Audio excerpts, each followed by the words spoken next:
la vida porque son estructuras que pueden conectar bien sea los músculos papilares a otro músculo papilar o músculos papilares al septo o a la pared muscular per se, que es lo que conocemos como las cuerdas falsas o las cuerdas tendinosas. Una cosa que hay que tener en cuenta, que está descrito desde 1906, es que todas las estructuras que vamos a hablar, en mi opinión, y razón por la cual de repente hay una patogénesis de las arritmias y de la muerte súbita, sobre todo con extrasístoles originadas de estas estructuras, es que, bien reconocido por Tawara desde hace más de 150 años, es que estas estructuras en realidad están muy claramente interconectadas con el sistema de conducción. Si usted lee la descripción original de Tawara de la rama derecha, él dice que la rama derecha es básicamente pasa, es la parte del sistema de conducción que pasa en el septo interventricular y después continúa a través de la banda moderadora o la trabécula septomarginal a la base del músculo papilar anterior y de ahí se extiende en lo que él reconoce como el plexo subendocárdico de células de Purkinje hacia el tracto de salida del ventrículo derecho. Yo cada vez que leo esta descripción me empiezo a imaginar si esto en realidad tiene algo que ver, y estoy seguro que sí, con las arritmias ventriculares que nosotros vemos hoy en día. La anatomía de los músculos papilares izquierdos no es diferente y esta es la descripción del mismo paper de Tawara, donde tenemos la rama izquierda y todas las bifurcaciones de las células de Purkinje alrededor del septo del músculo anterolateral y posteromedial, con células de Purkinje separadas de lo que sería el sistema de conducción.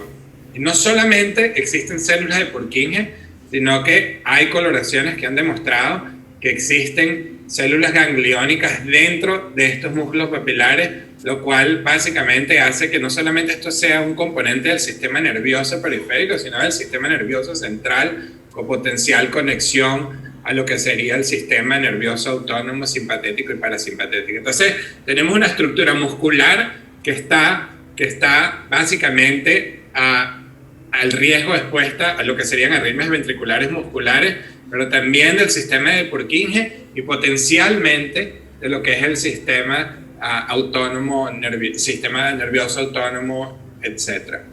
Entonces, las arritmias ventriculares que vamos a ver en estos casos pueden estar dadas en corazón estructuralmente normal y corazones anormales, lo cual es importante reconocer desde el principio. Y obviamente tenemos el espectro completo de arritmias ventriculares. Pacientes frecuentemente con estresístoles aisladas, taquicardias ventriculares no sostenidas, taquicardias ventriculares sostenidas, y uno de los síndromes que más obviamente nos aterroriza a todos, que son pacientes con corazones normales y muerte súbita por fibrilación ventricular idiopática, y estas arritmias frecuentemente están asociadas a muerte súbita en corazones normales. El mecanismo puede ser trigger activity, automanicidad normal, muy rara vez es de reentrada, excepto en síndromes específicos, especialmente isquémicos, ya les enseñaré. Y usualmente se sugiere esto porque son relacionadas a catecolaminas. Uno lleva típicamente a estos pacientes al laboratorio y no las puede inducir. Las taquicardias no siguen, digamos, características de encarrilamiento, etcétera, lo cual sugiere obviamente que esto no es reentrada, excepto en pacientes con enfermedad estructural, particularmente enfermedad, digamos, coronaria que afecta la pared inferior, la pared posterior o anterolateral, distribución de la circunfleja, aunque es más difícil ver un infarto de circunfleja que involucre porque tiene dual perfusion. Y obviamente en estos pacientes o con cardiomiopatía no isquémica, pues es un síndrome diferente que yo creo que más que todo es que la cicatriz involucra el músculo papilar y te afecta al mecanismo. En el mecanismo de reentrada, lo más frecuente son infartos al miocardio, obviamente, que involucra más que todo el músculo posteromedial, y un síndrome que tiene mucha boga, digamos, y que a todos nos da, digamos, algo de preocupación, que es el síndrome de válvula mitral, de prolapso de válvula mitral, con todo lo que puede ser la cicatriz y el delay enhancement que se ve alrededor de los papilares y el anillo mitral, lo cual puede también producir arritmias de reentrada y diferente a lo que son las idiopáticas. En fibrilación ventricular idiopática vemos como en nuestra experiencia y otros grupos se ve claramente que estos pacientes frecuentemente tienen extrasístoles ventriculares más que todo relacionadas con lo que yo considero, bien sea los músculos papilares o el sistema de Purkinje distal, clásicamente banda moderadora, posteromedial, anterolateral, con muy poca evidencia de cicatriz. O sea, que es uno de los síndromes que yo creo que es importante reconocer, porque no es infrecuente, sobre todo en sitios de referencia, ver pacientes con extrasístoles ventriculares y síncope. Y cuando uno ve, las extrasístoles ventriculares no son típicos del tracto de salida, sino de la banda moderadora. Estos son pacientes que a mí me preocupan mucho. Y nosotros obviamente hemos visto esto tan frecuentemente que hasta el 50% de pacientes con fibrilación ventricular idiopática o más se originan de estos sitios. Los patrones electrocardiográficos son muy típicos y para serles sincero, yo creo que lo que tienen que uno es reconocer, desde mi punto de vista práctico, 3 patrones electrocardiográficos. Yo creo que lo importante es reconocer que estas estructuras usualmente están flotando en el ventrículo y por eso dan patrones inusuales. Ya les voy a enseñar con más detalles, pero yo lo que recomiendo es cuando uno piensa en estas arritmias ventriculares, que no son necesariamente típicas de la parte inferior o del tracto de salida, es buscar estos 3 patrones. El patrón del músculo anterolateral, el patrón del músculo posteromedial y el patrón de la banda moderadora. Básicamente, obviamente, los músculos papilares del ventrículo izquierdo, porque son estructuras dentro del ventrículo izquierdo, todos van a tener bloqueo de rama derecha.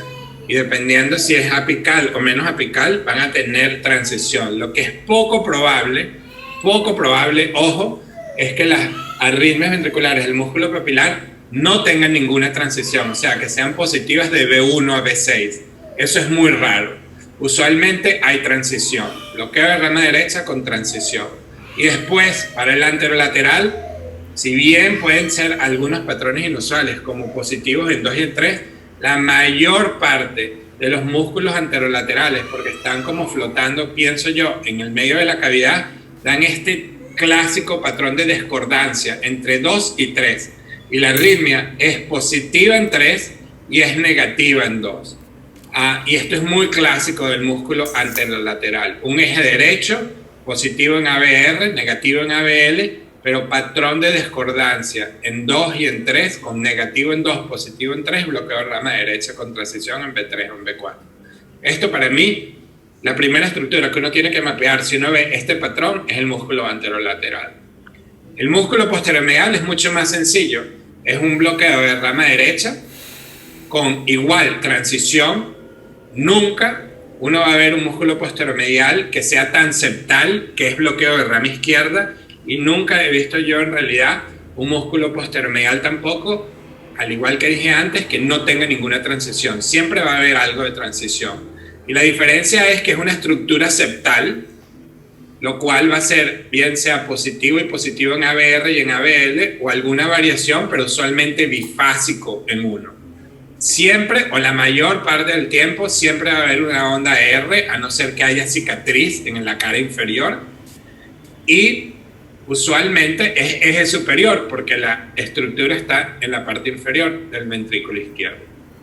Y el tercer patrón es la banda moderadora, lo cual es completamente diferente porque es una estructura del ventrículo derecho, o sea que siempre va a ser bloqueo de rama izquierda y usualmente siempre va a tener transición en B4 o B5. Tenemos positividad en 1 porque la arritmia va de derecha a izquierda, entonces es negativo en ABR y positivo en ABL, y usualmente existe esta discordancia mucho más negativa en B3 que en B2 y el eje es izquierdo. Estos son los 3 patrones. Si bien vamos a hablar de la diferenciación en músculo papilar vesofascicular y banda moderadora versus, por ejemplo, válvula tricuspidia lateral, que se podría parecer en algo, En general, cuando uno ve estos patrones, ya uno tiene que estar empezando a pensar en estructuras intracavitarias para dirigir al mapeo. En cuanto a la diferenciación entre fascicular y posteromedial, esto es un electro de bloqueo de rama derecha con transición en B4, B5, eje superior, lo cual es muy poco probable, como ya les dije, que sea un músculo anterolateral, y la diferenciación sería, es esto, un músculo posteromedial versus una estructura fascicular posterior. Entonces, para esto se han visto varios algoritmos. Yo aquí en este slide le voy a poner las 3 cosas que nosotros utilizamos hoy en día para diferenciar esto. De la data anterior, usualmente los músculos papilares de nuestro grupo y el grupo de Bowen, uno ve a la derivación 1, lead 1, usualmente no hay onda Q en los papilares, y en los fasciculares hay onda Q, tanto en nuestra experiencia como en la experiencia de Michigan, y es un eje obviamente izquierdo. Últimamente, hace 2 meses, mi colega Rob Schaller vio todas las arritmias ventriculares para diferenciar papilar de otras estructuras. Y si uno se enfoca en B1, los patrones clásicos para arritmias papilares con un alto nivel de reproducción en B1 son R, R', R con una, digamos, una melladura hacia abajo, o R, R. Y usualmente los fasciculares, si bien son R, R, desde el comienzo del QRS hasta la primera deflexión manifestada por la segunda R, el tiempo es mucho menor que las arritmias de los músculos papilares. Entonces, si uno combina estas anormalidades en R y la ausencia o no de una onda Q en 1 y ABL, uno casi tiene 100% de diferenciación. Si algo, uno lo va a mapear más idiopático hacia el lado fascicular versus el músculo papilar. Obviamente, este slide se lo puedo dar. Aquí, este paper fue publicado, todavía no está publicado, sino que está en online only antes de publicación, pero con esta combinación yo creo que tenemos bastante idea. Aquí yo les pongo una arritmia fascicular al lado de una arritmia de músculo posteromedial. Como les dije, uno ve a la onda A1, en 1 y ABL, esta arritmia tiene una pequeña Q en 1, y después cuando uno ve a R, esto es R con un slur hacia abajo, y esto es R con una segunda R, pero con un como más delay, que parece mentira, pero es lo que pasa en las arritmias fasciculares. Al uno diferenciar estas dos, obviamente que puedes estar por 1 centímetro, y a veces es diferencia en realidad diferencial, pero yo creo que esto te da una idea del músculo papilar per se, o del tejido fascicular encima del músculo papilar, versus lo que sería una arritmia fascicular pura en un paciente joven característicamente, y yo creo que ayuda al ver las dos diferenciaciones. Estos son electros clásicos de músculo papilar anterolateral, bloqueo de rama derecha con transición en B3, B4, como ven, RR o RR, un QRS ancho, que el ancho no tiene tanto que ver sino la deflexión, el intrinsic coil deflection, que es lo del paper que les estoy hablando de hace un par de meses. Pero después fíjense en esta diferenciación muy clásica. Esto no es tracto de salida típico, esto no es válvula mitral típica, sino que hay un discordance entre 2 que viene siendo más negativo y 3 positivo, y esto es muy clásico de las arritmias del músculo papilar anterolateral. Bloqueo de rama derecha, discordance en 2 y 3. Una cosa que sí es a veces frecuente, lo cual a mí también me asusta y no entiendo mucho el mecanismo, pero a veces uno ve estos patrones, casi que alterna entre un músculo anterolateral y un músculo posteromedial. Y obviamente que aquí uno, cuando ve esto, empieza a hacer la teoría si es que las dos válvulas están conectadas, los papilares están conectados uno versus el otro, hay diferentes salidas, son 2 arritmias diferentes. Pero yo cuando veo esto, honestamente, sobre todo en pacientes que tengan corazón estructuralmente anormal o válvulas mitrales anormales, y empiezo a ver este tipo de arritmias, casi que una reentrada entre los 2 músculos papilares, entonces son pacientes que a mí me dan un poco más de ansiedad al momento de decidir si son idiopáticos. En cuanto al mapeo, yo creo que la clave es entender que si uno no tiene la arritmia, es muy difícil mapear de forma exitosa, con confianza, estos pacientes, porque el pacemap puede ser deceiving. Entonces nosotros lo que tenemos que hacer es la menor cantidad de sedación posible, obviamente tratar de parar las drogas antiarrítmicas. Y una pregunta que siempre viene a colación es si uno prefiere un approach retroaórtico versus un approach transeptal, y voy a tratar de explicarles eso basado en el eco intracardíaco en un momento. Y yo creo que es importante el uso de eco intracardíaco, básicamente esencial. Esto es la forma en que nosotros vemos los músculos papilares. El eco usualmente está en el ventrículo derecho y sencillamente uno empieza a hacer clock del ventrículo derecho, y el primer músculo papilar que uno va a ver al hacer clock es el posteromedial, porque este es el septo y este es el ápex. Aquí pueden ver el músculo posteromedial con dos cabezas, la válvula mitral. Y después, si uno quiere ver el anterolateral, hace más clock, y al hacer más clock el eco se dirige hacia arriba y uno empieza a ver el músculo anterolateral. Ahora, es muy sencillo. Una vez que uno ve el anterolateral y uno decide cuál es la arritmia que uno quiere hacer ablación, pues te enfocas en ese músculo en particular o te enfocas en el otro, y si le das clock en counter, pues vas de septo a pared lateral y arriba y abajo. Usualmente esto es todo lo que uno necesita para ver los papilares. Uno deja el eco sentado, digamos, en el ventrículo derecho, y a veces le tienes que dar anteroflexión, posteroflexión, un poco de flexión hacia la derecha para tener mejor visualización, sobre todo en pacientes que tienen, digamos, un ICD lead, porque te produce un artefacto, etc. Pero usualmente con nada más el eco parado en esta posición es suficiente para ver las estructuras que uno quiere ver. Parece mentira, pero eso es todo lo que se necesita. Para la banda moderadora, la fidelidad es mucho mejor, y yo creo que es esencial porque el eco ahora está dentro del ventrículo derecho y uno está viendo la misma estructura. Esto sería el músculo papilar aquí, que está pegado a la banda moderadora, que sería esta banda que uno conecta el septum con la pared libre del ventrículo derecho. De nuevo, son estructuras muy importantes.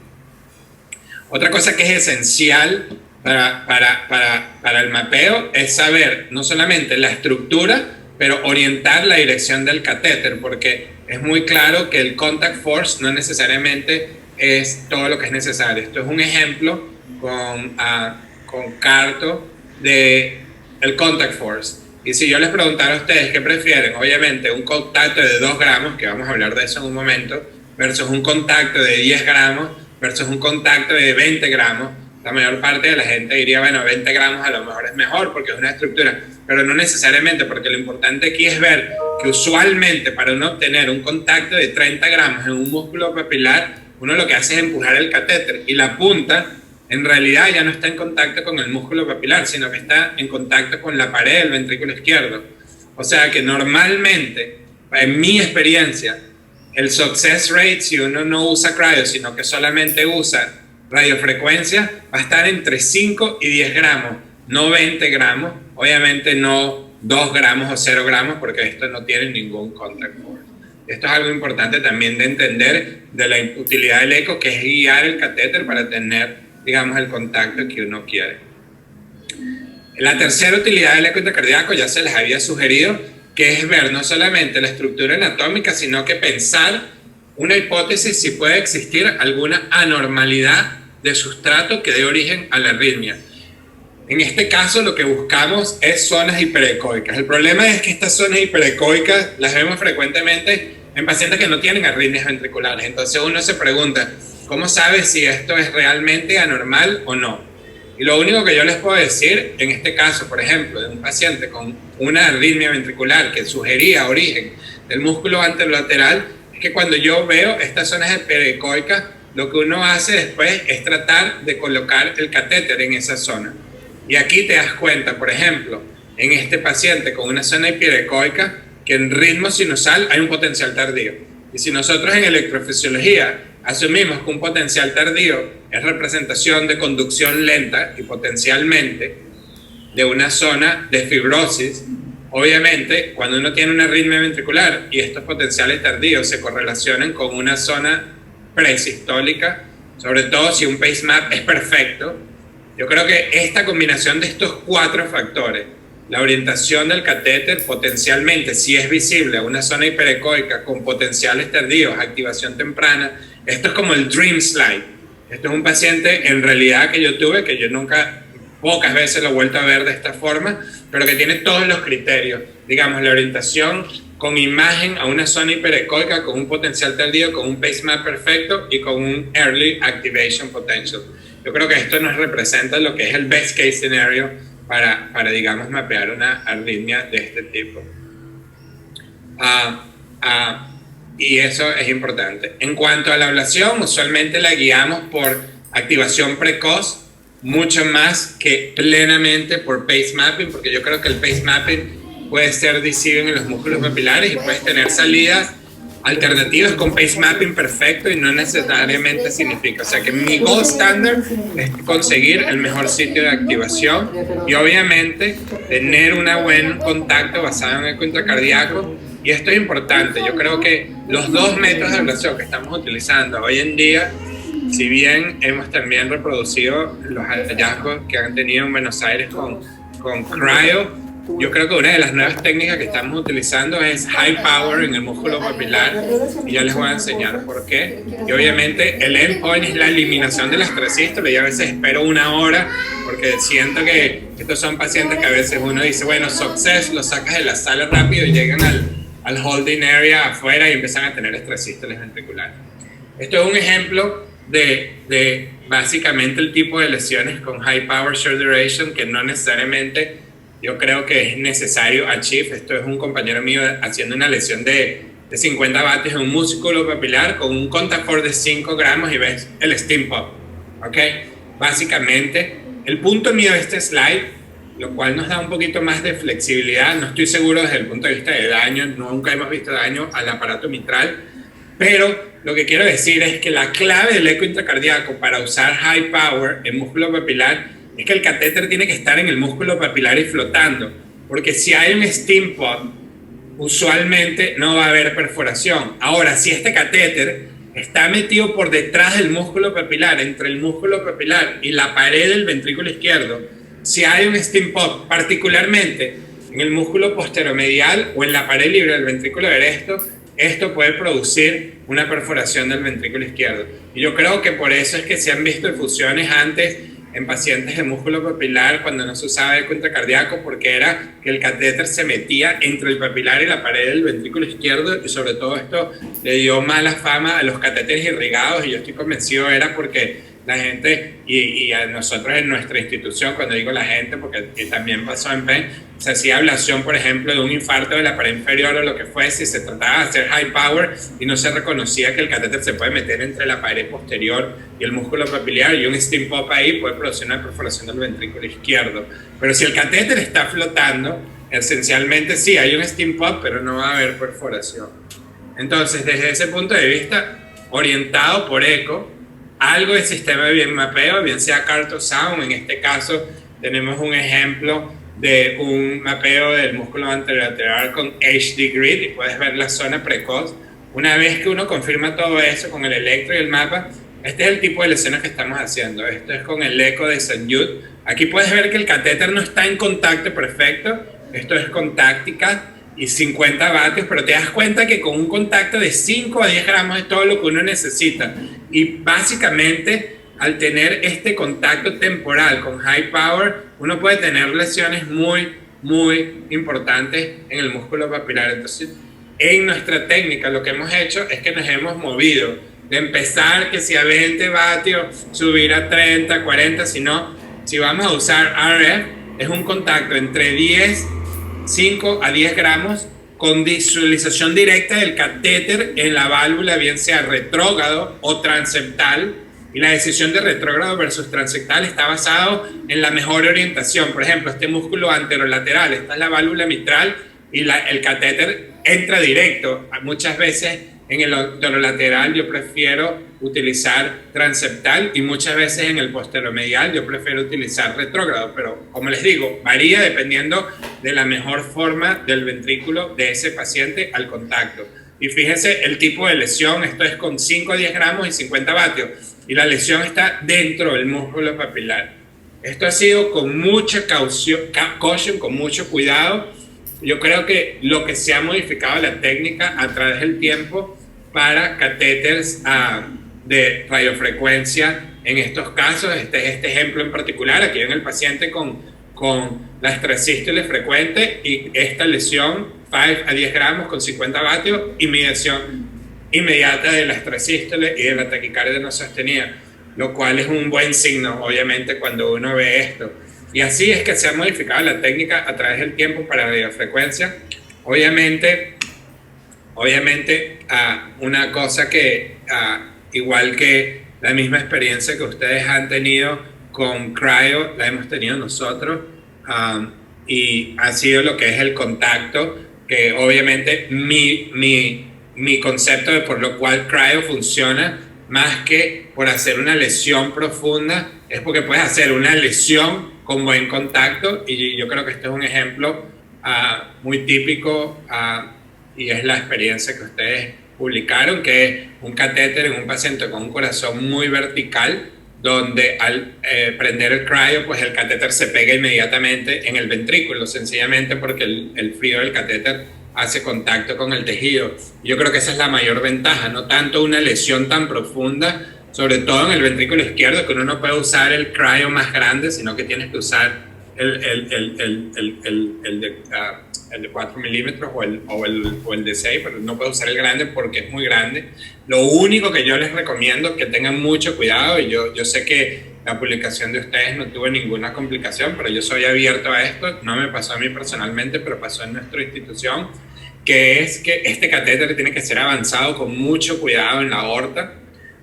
Nosotros tenemos un paciente que hizo una disección aórtica, un paciente muy joven, por tratar de hacer curl del catéter en la aorta, y este catéter es mucho más rígido que cualquier otro catéter. Y la otra cosa, que es el Frixor Max, el más grande de los catéteres, es más corto que los otros dos catéteres. No me pregunte por qué Medtronic hizo un catéter más corto, y frecuentemente, si uno tiene un corazón dilatado, si uno utiliza el Frixor Max, no te da suficiente para llegar al papilar, y es importante también tener eso en consideración para los papilares izquierdos. Pero al igual que ustedes, yo creo que esta experiencia es positiva, y la mayor ventaja obviamente de cryo, tanto en el corazón derecho, aquí tienes otro ejemplo, en el corazón izquierdo, es esencialmente la habilidad de que tienes mucho mejor contacto que tienes con ablación por radiofrecuencia. Otra cosa que yo creo que es útil, pero no está disponible en Latinoamérica tanto, y nosotros tampoco lo tenemos disponible, pero no lo usamos tanto. Este es un slide cortesía de Hiroshi, y es un concepto que es interesante, pero yo no estoy seguro que se reproduce tanto, pero como técnica de ablación es el uso de estereotaxis, y este video en vitro donde ellos dicen que si uno empuja el catéter, obviamente se mueve con el corazón. A mí lo que me gusta de este catéter, de este video, es que yo en mi cabeza pienso que si yo voy a hacer algo con radiofrecuencia, yo tengo que buscar la forma que este catéter esté en contacto de esta forma. Es ahí donde uno tiene que idearse, basado en eco intracardíaco, si uno le quiere entrar por abajo, si le quiere entrar por arriba, si le quiere entrar por un lado, porque la única forma que esto va a funcionar es así. Y yo creo que la única diferencia de la experiencia de la gente que usa estereotaxis es lo que les expliqué con un contacto de 5 a 10, con high power, que yo creo que con radiofrecuencia es donde nos estamos moviendo todos a utilizar eso. Entonces yo creo que high power con contacto de 5 a 10 versus crioablación potencialmente son técnicas parecidas.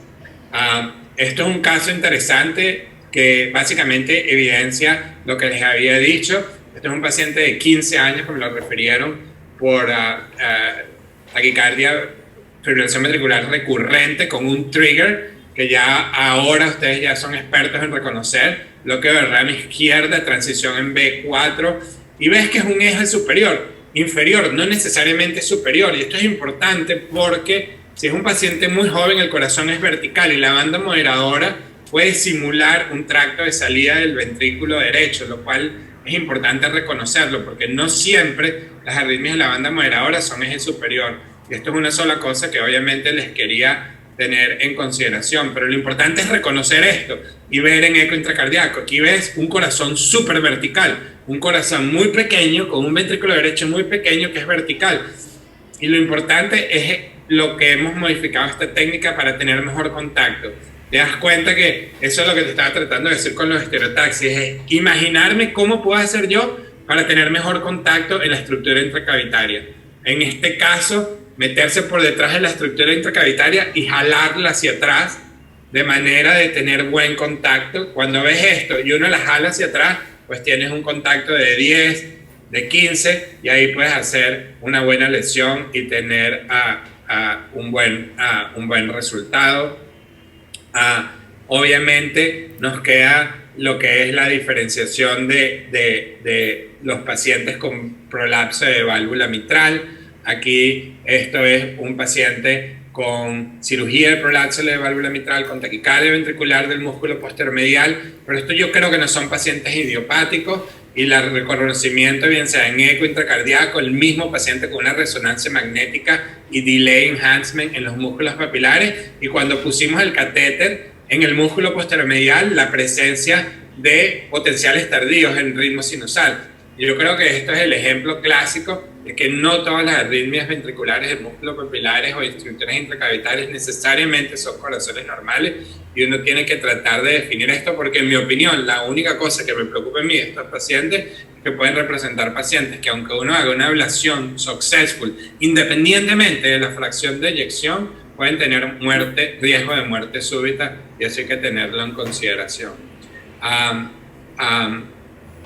Esto es algo importante. Yo creo que dentro de los pacientes que pueden tener estratificación de riesgo, una de las cosas que a mí me preocupa en estos pacientes no solamente es el reconocimiento del potencial presencia de un sustrato, pero cuando hay más de una morfología. Y en esos pacientes con válvula mitral, una de las cosas que fue muy frecuente ver en los pacientes que tenían mayor riesgo de muerte súbita es cuando alternan esas morfologías entre, digamos, un bloqueo de rama derecha con un bloqueo de rama izquierda, con un bloqueo superior e inferior. Aquí puedes ver este paciente, bloqueo de rama derecha, pero alterna paciente músculo posteromedial versus músculo anterolateral, uno después de la otra. Estos son pacientes que a mí me parecen que tienen un riesgo mayor de muerte súbita, sobre todo si hay anormalidades, bien sea en la resonancia o en el mismo electro. Puedes ver ondas T invertidas inferolaterales, lo cual sugiere enfermedad ventricular dentro del síndrome de válvula mitral. O sea que hay que prestar atención no solamente a la estresístole, sino al electro en ritmo sinusal. Entonces, para concluir, estimados amigos, amigas, colegas, yo creo que las arritmias de músculos ventriculares y estructuras intracavitarias pueden ser, bien sea un origen de músculos o estructuras intracavitarias en pacientes idiopáticos o con enfermedad estructural de base. Los patrones electrocardiográficos son muy fáciles de reconocer, como les expliqué: bloqueo de rama derecha, eje superior con los hallazgos clásicos en 1 ABL y V1 para diferenciar fascicular de posteromedial, y el discordancia entre 2 y 3 para el anterolateral, y bloqueo de rama izquierda, más que todo con eje superior e izquierdo, a veces es inferior en pacientes muy jóvenes. Es difícil hacer la ablación, no porque sea difícil siempre, porque son estructuras difíciles o gruesas, sino porque hay una variabilidad anatómica muy grande y porque hay que estar en contacto. Y si uno no está en contacto, no puede hacer la ablación. Y para poder dirigir la ablación, yo creo que es esencial el uso de eco intracardíaco para uno poder estar seguro dónde está. Obviamente, podríamos decir que cualquier eco es necesario, pero en electrofisiología hoy en día yo creo que la herramienta más importante es el eco intracardíaco, sobre todo para este tipo de estructuras. Sin no estar disponible, por supuesto, puede ser eco transesofágico, pero eso para mí asume que el paciente tiene que estar sedado, y eso es un problema. Y en nuestro laboratorio, mi approach inicial, sencillamente por las facilidades que estamos acostumbrados, es radiofrecuencia, y la forma que hemos modificado la radiofrecuencia es tratar de tener buen contacto con un introductor largo, bien sea transeptal o retrógrado, y un contacto entre 5 a 10 gramos flotando dentro de la estructura intracavitaria y con,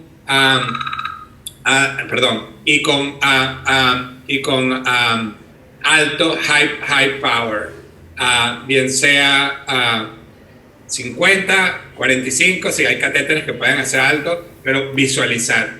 Obviamente, crioablación es una buena alternativa y en algunos laboratorios están haciendo half normal selling. Yo no utilizo tanto half normal selling porque me parece que dentro del endocardio lo que produce es más steam pop, sobre todo si uno va a utilizar a alto power y lo más importante es high power. Y bueno, con esto termino la presentación y estamos aquí abiertos. Voy a dejar de share